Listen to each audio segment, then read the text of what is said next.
Hello विद्यार्थियों, LV classes की इस नई वीडियो में आप सभी का स्वागत है। तो गतिमान आवेश तथा चुंबकत्व के इस लेक्चर में अब आप लोग यहाँ पर पढ़ेंगे एक समान चुंबकीय क्षेत्र में धारावाही लूप पर बलयुग्म का आघूर्ण। यानी कि जब एक समान चुंबकीय क्षेत्र में किसी धारावाही लूप को रखा जाता है या फिर लटकाया जाता है तो उस पर जो है एक बलयुग्म का आघूर्ण आरोपित होता है, उसी के बारे में आपको यहाँ पर पढ़ना है। तो सबसे पहले ध्यान दीजिए, जैसे कि मान लीजिए आपको किसी स्थान पर दिया गया है एक समान चुंबकीय क्षेत्र। इस प्रकार से जो आप यहाँ पर एक समान चुंबकीय क्षेत्र को प्रदर्शित करेंगे तो ये हो जाएगा यहाँ पर एक समान चुंबकीय क्षेत्र। इससे आप लिख सकते हैं कैपिटल बी से। तो एक समान चुंबकीय क्षेत्र में जो है एक आयताकार लूप को जो है ऊर्ध्वाधर लटकाना है। इस प्रकार से इसमें जो है एक आयताकार लूप, इस प्रकार से आप यहाँ पर इसे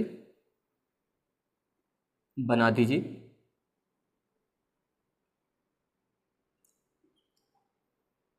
ये यहाँ पर हो गया आयताकार लूप। अब आप यहाँ पर मान लीजिए इसकी ये वाली जो भुजा है यहाँ पर, इससे आप लिख दीजिए पी क्यू, यहाँ पर आर और ये हो जाएगा एस। इस प्रकार से यहाँ पर इस लूप को जो है ऊर्ध्वाधर लटका दिया गया है, इसे जो है ऊर्ध्वाधर लटकाया गया है। इसके अलावा इसमें मान लीजिए यहाँ पर कि जो इसकी लंबाई है, यानी कि आयताकार लूप की जो लंबाई है, इससे आप मान लीजिए स्मॉल एल, यानी कि यहाँ से यहाँ तक की जो लंबाई होगी वो स्मॉल एल होगी। अब ध्यान दीजिए आयताकार लूप है इसलिए आमने सामने की भुजाएं बराबर होंगी। अगर ये वाली भुजाएं एल है तो ये भी एल हो जाएगी। उसी प्रकार से इसकी जो चौड़ाई है, चौड़ाई आप मान लीजिए यहाँ पर स्मॉल बी है। और इसके अलावा आप मान लीजिए इसमें जो धारा प्रवाहित हो रही है वो है आई। इस प्रकार से ध्यान दीजिए धारा यहाँ पर प्रवाहित हो रही है, इस प्रकार से जाएगी, यही धारा घूम के आगे इधर जाएगी और फिर ये धारा इस प्रकार से यहाँ पर आएगी। तो इस प्रकार से इसमें धारा प्रवाहित होगी। तो सबसे पहले आपको ये बताया गया कि यहाँ पर जो है ये एक आयताकार लूप है, पी क्यू आर एस, ये जो है आयताकार लूप है, इससे जो है ऊर्ध्वाधर लटकाया गया है। और कहाँ लटकाया गया है? चुंबकीय क्षेत्र में लटकाया गया है। इसके अलावा आपको बताया गया कि इसकी लंबाई जो है वो स्मॉल एल और चौड़ाई जो है स्मॉल बी है। इतना आपको बताया गया। तो सबसे पहले आप इतना यहाँ पर नोट कर लीजिए। आप यहाँ पर लिखेंगे कि माना एक आयताकार लूप, आयताकार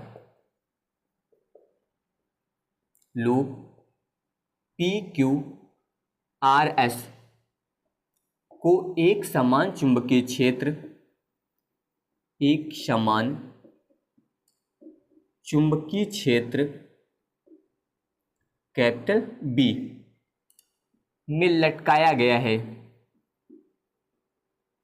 में लटकाया गया है। इतना आप लिखेंगे। इसके अलावा यहाँ पर लिखेंगे लूप की लंबाई, लूप की लंबाई यानी कि पी क्यू बराबर आर एस बराबर एल। और इसके अलावा यहाँ पर इसकी चौड़ाई यानी कि पी एस बराबर क्यू आर बराबर स्मॉल बी है। इतना आप बताएंगे। इसके अलावा बताएंगे कि इसमें आई प्रबलता की विद्युत धारा प्रवाहित हो रही है, विद्युत धारा प्रवाहित हो रही है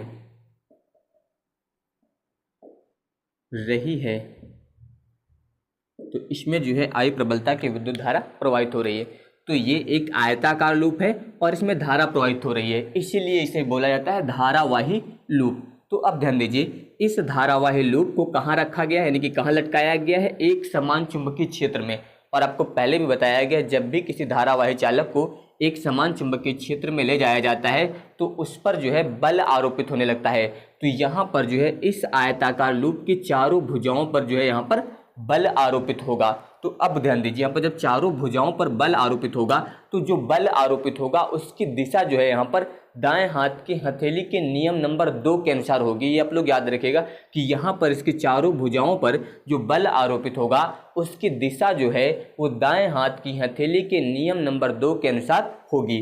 तो अब ध्यान दीजिए यहाँ पर यानी कि जो ये वाली भुजा है इस पर जो बल आरोपित होगा उसकी दिशा इस प्रकार से होगी। इसके अलावा इस भुजा पर जो बल आरोपित होगा उसकी दिशा इस प्रकार से होगी।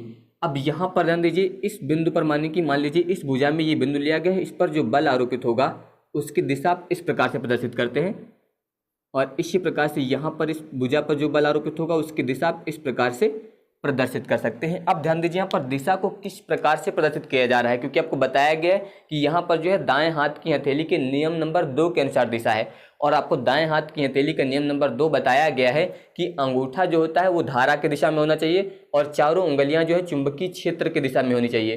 तो हथेली से धक्का देने की जो दिशा होती है वो जो है यहाँ पर चुंबकीय बल की दिशा होगी। तो उसी प्रकार ध्यान दीजिए ये आपका चुंबकीय क्षेत्र है, तो ये उंगलियां जो है चुंबकीय क्षेत्र को संकेत करेंगी। यहाँ पर अंगूठा जो है धारा की दिशा में संकेत करेगा। तो हथेली से धक्का जब देंगे तो ये बाहर की ओर यानी कि यहाँ पर जो दिशा होगी वो इस तरफ होगी। आप यहाँ पर इसे मान लीजिए F1, इस प्रकार से ये बल हो गया F1 जो कि आपसे दूर यानी कि बाहर की ओर है। इसके अलावा ये आपकी ओर है, इससे आप मान लीजिए यहाँ पर F2 इस प्रकार से। तो यहाँ पर जो है इस बल की दिशा दाएं हाथ की हथेली के नियम नंबर 2 के अनुसार दिखाई गई है। उसी प्रकार से यहाँ पर ध्यान दीजिए ये F1 हो गया, ये F2 हो गया, इससे आप मान लीजिए F3 और इससे आप मान लीजिए यहाँ पर F4। तो अब यहाँ पर ध्यान दीजिए यहाँ पर जो ये वाले बल हैं यानी कि F3 और F4, ध्यान दीजिए यहाँ पर ये दोनों बल जो होंगे ये परिमाण में समान होंगे। इसके अलावा ध्यान दीजिए इन दोनों की दिशाएं यहाँ पर जो है विपरीत हैं। इसके अलावा इन दोनों की जो क्रिया रेखाएं हैं वो संपाती हैं और क्रिया रेखाएं संपाती होने के कारण ये दोनों बल जो है एक दूसरे के प्रभाव को निरस्त कर देंगे। ये आप लोग याद रखिएगा। यहाँ पर जो ये बल F3 और इसके अलावा F4 ये वाला बल ये दोनों जो है परिमाण में बराबर हैं लेकिन यहाँ पर दिशा में विपरीत हैं और इनकी क्रिया रेखाएं जो है परस्पर संपाती हैं। इसलिए ये दोनों बल जो है एक दूसरे के प्रभाव को निरस्त कर देंगे। ये पॉइंट आप लोग यहाँ पर याद रखिएगा कि ये दोनों जो है एक दूसरे के प्रभाव को निरस्त कर देंगे। अब यहाँ पर ध्यान दीजिए ये जो बल है आपका F1 और F2, यहाँ पर ध्यान दीजिए इसकी दिशा आपसे दूर यानी कि बाहर की ओर है उस तरफ और यहाँ पर इसकी दिशा जो है आपकी ओर यानी कि इस तरफ है। तो यहाँ पर ये दोनों बल जो है परिमाण में बराबर हैं यानी कि यहाँ पर F1 और F2 ये दोनों बल भी जो है परिमाण में बराबर होंगे। यहाँ पर भी ध्यान दीजिए इन दोनों की दिशाएं जो है वो यहाँ पर विपरीत हैं लेकिन इन दोनों की जो क्रिया रेखाएं हैं वो अलग अलग हैं। यहाँ पर इन दोनों की क्रिया रेखाएं एक ही थी यानी कि संपाती थी, इसलिए ये दोनों एक दूसरे के प्रभाव को निरस्त कर देती हैं। लेकिन ये दोनों बल जो हैं इनकी क्रिया रेखाएं अलग अलग हैं, इसलिए ये जो है यहाँ पर मिलकर एक बलयुग्म बनाएंगे। और यहाँ पर जब ये बलयुग्म बनाएंगे तो यहाँ पर जो ये लूप है ये दक्षिणावर्त दिशा में घूमेगा यानी कि इस प्रकार से ये यहाँ पर जो है गति करेगा। तो यहाँ पर ये F1 और F2 ये दोनों जो है यहाँ पर इस चुंबकीय क्षेत्र के लंबवत हैं। इसके अलावा जो है यहाँ पर इन दोनों की क्रिया रेखाएं जो है यहाँ पर क्या है संपाती नहीं है या फिर बोल सकते हैं क्रिया रेखाएं अलग अलग हैं। इसलिए ये दोनों जो है यहाँ पर मिलकर एक बलयुग्म का निर्माण करते हैं जिससे बोला जाता है विक्षेपक बलयुग्म। यहाँ पर जिस बलयुग्म का निर्माण करते हैं उससे बोला जाता है विक्षेपक बलयुग्म। तो ये आप लोग याद रखिएगा, इसे क्या बोला जाएगा विक्षेपक बलयुग्म का आघूर्ण। और इन दोनों के परिमाण बराबर होंगे और इसका मान आप ज्ञात कर सकते हैं IBL साइन थीटा के द्वारा। अब ध्यान दीजिए यहाँ पर ये लंबवत है इसलिए यहाँ पर आपको यूज करना रहेगा साइन 90 डिग्री। तो ये पॉइंट आप लोग यहाँ पर याद रखिएगा कि यहाँ पर जो F3 और F4 हैं ये दोनों जो है परिमाण में समान। इसके अलावा इन दोनों की क्रिया रेखाएं जो है संपाती होती हैं, इसलिए ये दोनों जो है एक दूसरे के प्रभाव को निरस्त कर देते हैं। लेकिन यहाँ पर जो F1 और F2 हैं ये दोनों परिमाण में तो बराबर हैं, इसके अलावा समांतर हैं, लेकिन यहाँ पर इन दोनों की क्रिया रेखाएं जो है अलग अलग हैं। इसलिए ये जो है मिलकर एक बलयुग्म का निर्माण करते हैं जिसे बोला जाता है विक्षेपक बलयुग्म। ये याद रखिएगा। अब इसके बाद ध्यान दीजिए आपको ज्ञात करना है यहाँ पर बलयुग्म का आघूर्ण। तो इसके लिए आपको फार्मूला यूज करना है। आप यहाँ पर लिखेंगे धारावाही लूप धारावाही लूप पर आरोपित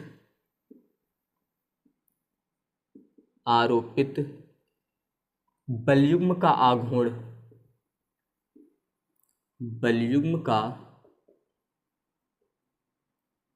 आघूर्ण बराबर होता है एक बल का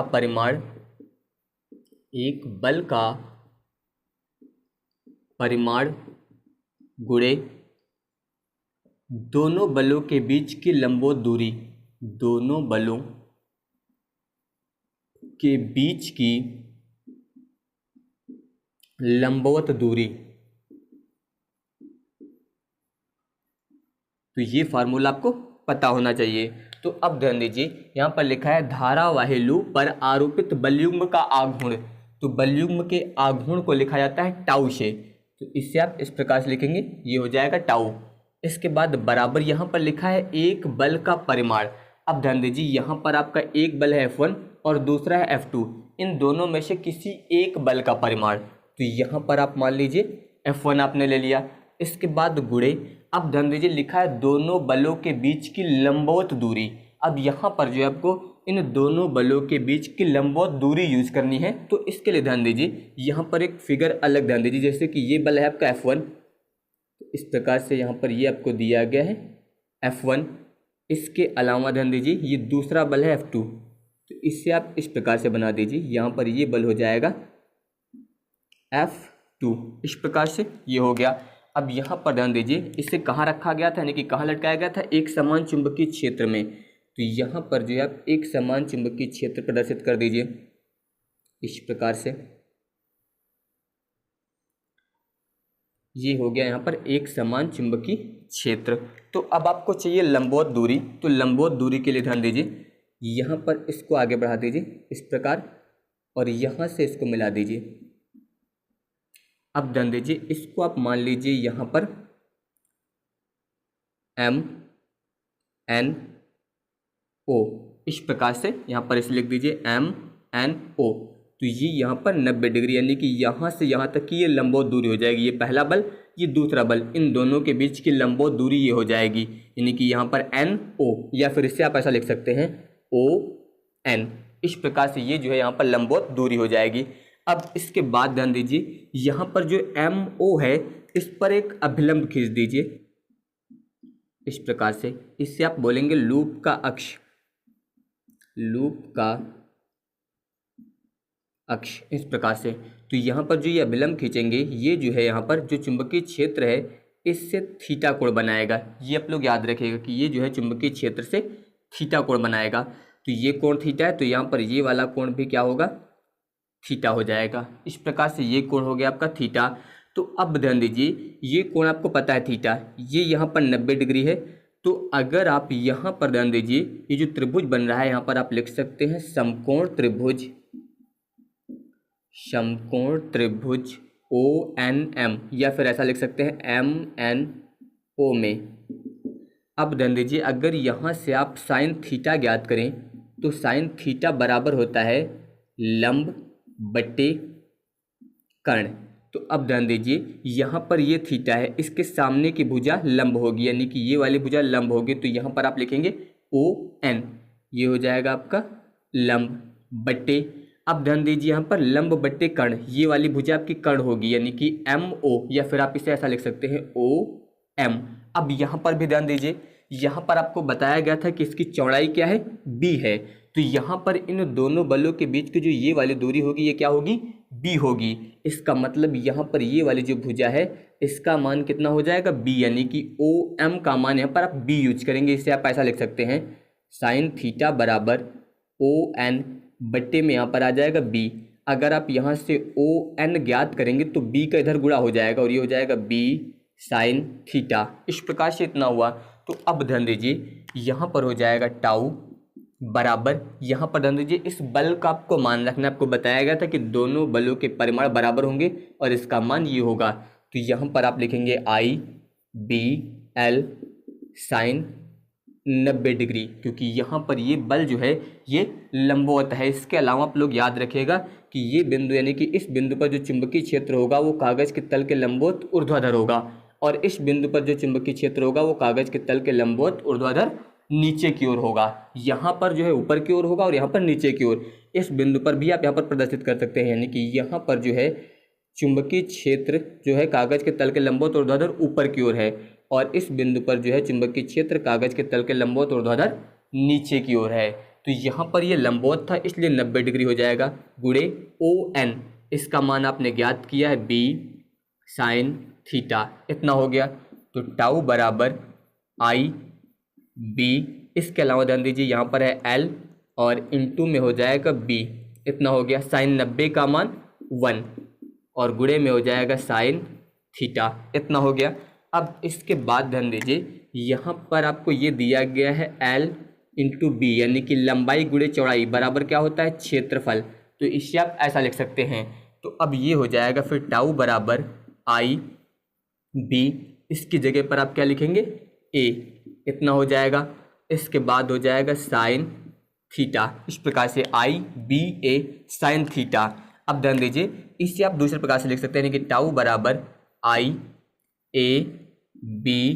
साइन थीटा। तो आपको पढ़ने में थोड़ा आसानी रहेगी, ये उल्टा लगता है IBA, ये यहाँ पर हो जाएगा IAB साइन थीटा, इतना हो जाएगा। अगर मान लीजिए यहाँ पर लूप में फेरों की संख्या आपको दी गई है तो आप यहाँ पर लिखेंगे कि यदि लूप में फेरों की संख्या कैपिटल N है तो फिर यहाँ पर ये फार्मूला हो जाएगा टाउ बराबर NIAB साइन थीटा, इस प्रकार से इतना हो जाएगा। तो ये यहाँ पर जो है धारावाही लूप पर जो है बलयुग्म का आघूर्ण हो जाएगा। इस प्रकार से जो है आप यहाँ पर बलयुग्म का आघूर्ण ज्ञात करेंगे। इसके अलावा अगर इसके मात्रक की बात करें तो मात्रक के लिए आपको जो पहले फार्मूला बताया गया था, यहाँ पर आप ध्यान दीजिए ये वाला फार्मूला आपको बताया गया, बलयुग्म का आघूर्ण बराबर होता है एक बल का परिमाण।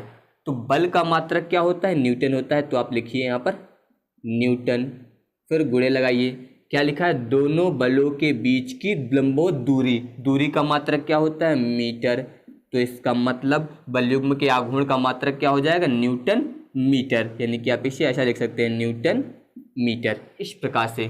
तो अब आप चाहे तो यहाँ पर इसका स्क्रीनशॉट ले सकते हैं।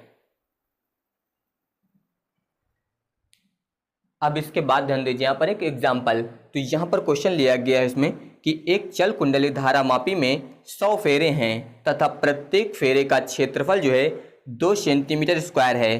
चुंबक द्वारा उत्पन्न चुंबकीय क्षेत्र जो है यहाँ पर 2 × 10⁻² टेस्ला है।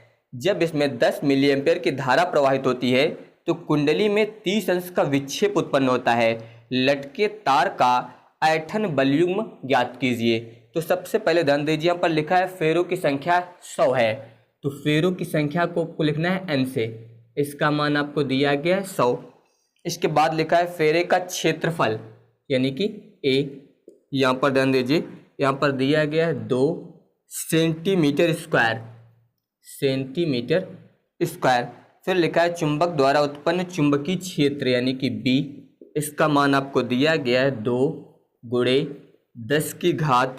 10⁻² टेस्ला, ये आपको दिया गया है। फिर लिखा है 10 मिली एम्पियर की धारा I बराबर 10 मिली एम्पियर, और फिर लिखा है 30 अंश का विक्षेप उत्पन्न होता है, थीटा बराबर 30 अंश, और आपको यहाँ पर जो है बलयुग्म का आघूर्ण ज्ञात करना है, यानी कि आपको टाउ का मान जो है ज्ञात करना है। तो अब यहाँ पर आपको कुछ पॉइंट और भी ध्यान देने हैं। हमेशा यहाँ पर सॉल्व करने के लिए इन मात्रकों की कोटि आपको बदलनी है। जैसे कि यहाँ पर ध्यान दीजिए सेंटीमीटर है, इसको आपको मीटर में करना है। तो अब ध्यान दीजिए यहाँ पर 2 × सेंटीमीटर को अगर मीटर में बदलना होता है तो गुणा किया जाता है 10⁻² से, लेकिन ये सेंटीमीटर स्क्वायर है इसलिए यहाँ पर गुणा किया जाएगा 10⁻4 से, और ये बदल जाएगा मीटर स्क्वायर में। ये पहले से टेस्ला में दिया गया, ये मिली एम्पियर में दिया गया है, इससे आपको एम्पियर में बदलना है। तो 10 × मिली को बदलने के लिए 10⁻³ से गुणा किया जाएगा, तो ये बदल जाएगा एम्पियर में। इस प्रकार से इतना हो गया। अब ध्यान दीजिए जो भी आपको फार्मूला बताया गया है टाउ बराबर आई ए बी साइन थीटा। इसमें अब आपको सारे मान रखने हैं।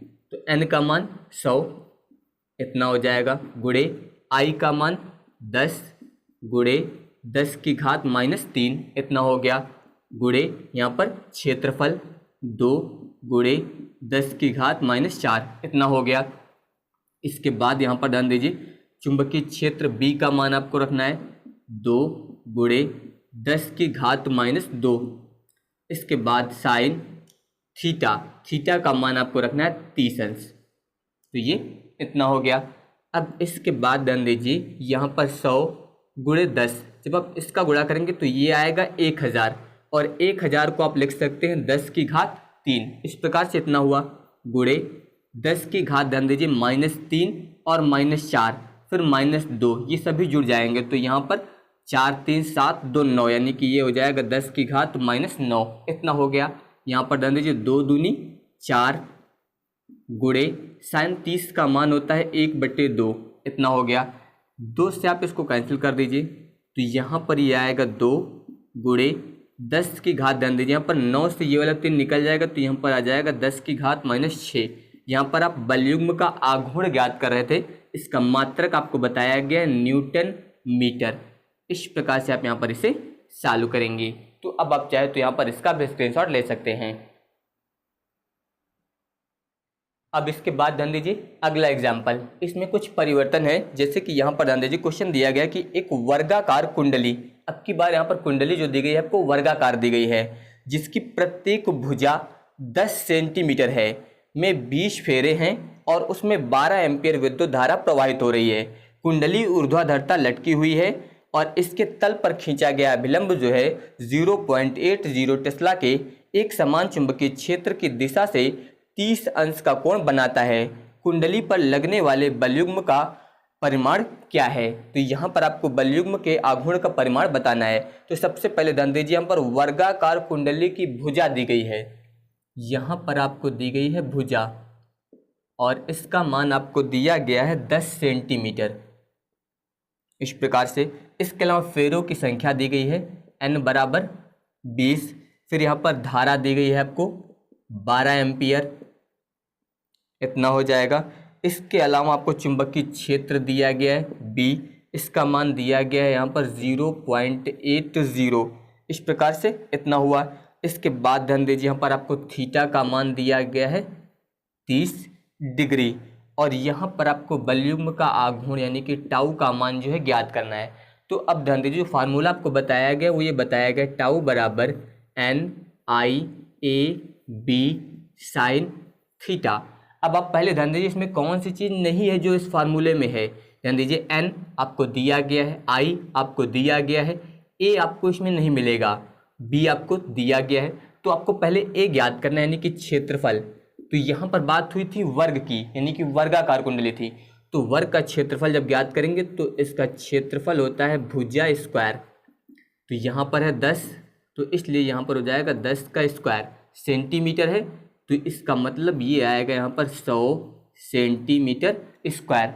अगर आप इसको मीटर में चेंज करते हैं तो 100 गुणे 10 की घात -4 से गुणा हो जाएगा और ये बदल जाएगा मीटर स्क्वायर में। अब आप इसमें मान रख दीजिए, तो यहाँ पर n का मान रखेंगे 20 गुणे I का मान आप रखेंगे 12, क्षेत्रफल का मान हो जाएगा 100 गुणे 10 की घात -4, फिर गुणे B इसका मान हो जाएगा 0.80 और फिर हो जाएगा साइन थीटा का मान है 30 डिग्री इतना हो गया।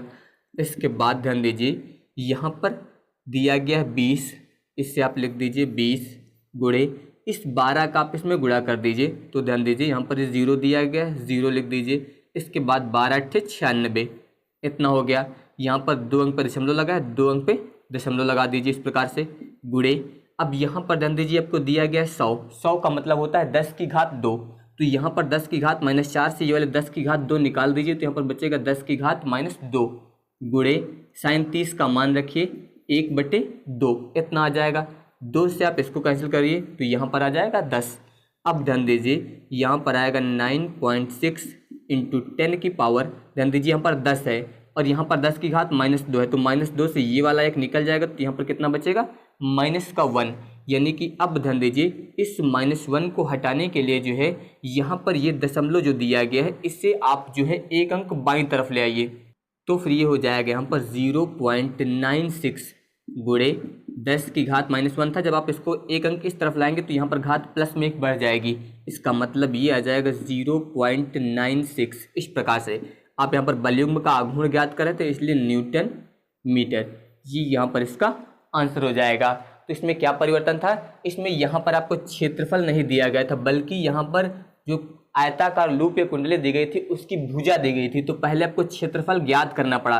बाकी सेम इसे भी आप यहाँ पर सॉल्व करेंगे। आप चाहे तो यहाँ पर इसका भी स्क्रीनशॉट ले सकते हैं। तो बाकी के टॉपिक मैं आप लोगों को नेक्स्ट वीडियो में बताऊंगा। अगर आप सभी को ये वीडियो पसंद आया हो तो इस वीडियो को लाइक, शेयर और हमारे चैनल को सब्सक्राइब जरूर करिएगा। धन्यवाद।